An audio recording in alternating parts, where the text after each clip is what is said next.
skromný velice vstoupil do místní pivnice. Nad jídelním lístkem bádal, co by si tak za šesták dal. Půl párku,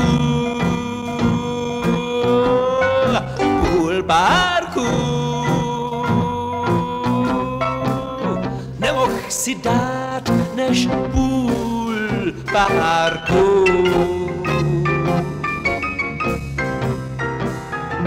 Jak se vrchní nad stůl sklání, mužík mu šeptne své přání.